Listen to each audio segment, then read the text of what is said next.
Right, इस session पे हम 2.5 को स्टार्ट करेंगे। डिफरेंट टॉपिक्स का कॉम्बिनेशन है 2.5। The title is some basic relationship between a pixels.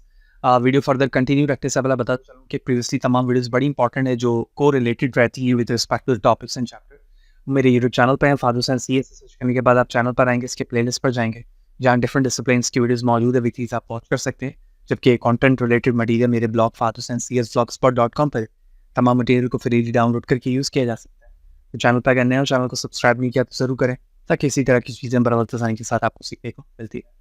तो द फर्स्ट कॉन्सेप्ट है कि जब हम कुछ रिलेशनशिप्स देखते हैं पिक्सेल्स के दरमियान, तो उसका मतलब ये होता है कि एक इमेज को फॉर्म होने के बाद, यानी एक डिजिटल इमेज बन चुकी है, तो उनके कुछ पिक्सेल्स के रिलेशनशिप्स के बिहाफ पर कुछ डिफरेंट ऑपरेशन हो सकते हैं। यानी इमेज को इनलार्ज किया जा सकता है, ब्लर किया जा सकता है, कुछ डिफरेंट ऑपरेशन हो सकते हैं। तो इन ऑपरेशंस में से, यानी इस रिलेशनशिप का सबसे इंपॉर्टेंट पार्ट, फर्स्ट पार्ट होता है नेबर्स ऑफ अ पिक्सल, यानी किसी पिक्सल के नेबर्स का रिलेशन किस तरह से हो सकता है। अ pixel P at coordinate xy has two horizontal and two vertical neighbors with coordinates। यानी पहला जो नेबर्स का टाइप हो सकता है वो ये हो सकता है कि अगर इमेज का ये एक पिक्सल है तो इसके 4 नेबर हो सकते हैं। कैसे? देखो, एक इसके इस तरह से हो सकता है वर्टिकली, और एक हॉरिजॉन्टली हो सकता है। हॉरिजॉन्टली ये हो सकता है कि दो पार्ट्स यहाँ पर है, यानी क्वेश्चन मार्क, और वर्टिकली क्वेश्चन मार्क। तो ये 4 नेबर्स एक पहले टाइप से हो सकते हैं। अब इनकी कोऑर्डिनेट्स की वैल्यूज लिखी गई है, ये 4 वैल्यूज। अब ये कैसे आ रही है we will discuss, don't worry. Okay, the set of the pixel called a 4 neighbors of P, and it is represented or denoted by n4 of P। n4 of P या फिर इस तरह से 4 neighbors of P लिखा जाए तो उसका मतलब ये कि neighbors of pixel की बात हो रही है, और इस वक्त जो है neighbors की क्वांटिटी 4 है, किस तरह से वर्टिकल एंड हॉरिजॉन्टल फॉर्म पे, और ये उसकी वैल्यूज है। Okay, the 4 diagonal neighbors of P have a coordinates। यानी एक तो वर्टिकल एंड हॉरिजॉन्टल था, अब अगर इसी के साथ मैं डायगोनली भी निकाल दूं ना, देखो एक डायगोनली ये है, एक ये है, एक ये है और एक ये, तो 4 मजीद आ गए। तो उसका मतलब ये हो गया कि 4 के बाद अब नेक्स्ट जो टाइप बनी उसमें टोटल नेबर्स कितने हो गए? 8 हो गए। तो उन रेस्ट ऑफ द 4 की जो काउंट के वो हुए कोऑर्डिनेट्स वैल्यूज हुई, वो ये। अब ये कैसे आ रही है मैं ये भी बताता हूँ, ठीक। एंड दिस इज रिप्रेजेंटेड और denoted by N D of P. यानी जो रेस्ट ऑफ द 4 हुए, मैं इस 8 की बात नहीं कर रहा हूँ, इस 8 से पहले मजीद 4 मजीद आए ना, तो इन 4 को मिलाकर हमने कहा कि ये 8 है।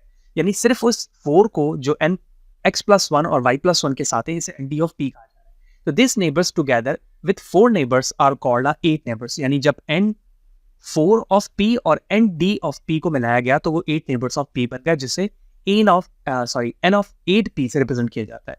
The set of the image location of the neighbors of a point P is called a neighborhood of P.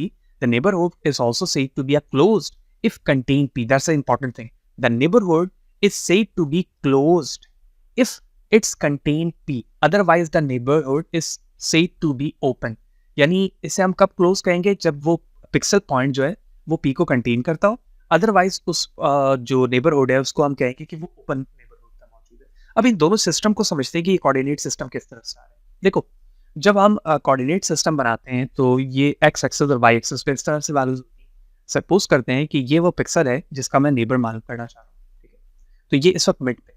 एक और इंपॉर्टेंट चीज ऐसा भी हो सकता है कि इमेज के बिल्कुल सॉफ्ट कॉर्नर पर, यानी बिल्कुल लेफ्ट टॉप कॉर्नर पे इमेज मौजूद हो, तो इसके इस साइड पे भी कोई नेबर नहीं है, इस साइड पे भी कोई नेबर नहीं। रिमेंबर, तो इस तरह के एडजस्टमेंट पे हम देखेंगे कि सिर्फ और सिर्फ ये नेबर हो सकता है, ये हो सकता है, ये हो सकता है और ये हो सकता है। लेकिन इस वक्त हम इसे कंसीडर नहीं कर रहे हैं कि एक ऐसी लोकेशन पे कंसीडर किया जा रहा है जिसके चारों तरफ नेबर्स उसके मौजूद, ठीक है।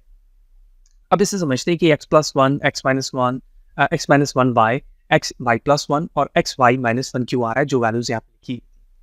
देखो, अगर ये पॉइंट है P, तो इस पॉइंट से अगर मैं आगे की तरफ जाता हूँ तो यहाँ पर x की वैल्यू तो सेम इंक्रीज होगी, लेकिन y सेम रहेगा क्योंकि मैं इस जगह पर मौजूद, और ये है x, तो x इंक्रीज हो गया। तो यहाँ पे मैं लिखा x+1 और y भी रहा।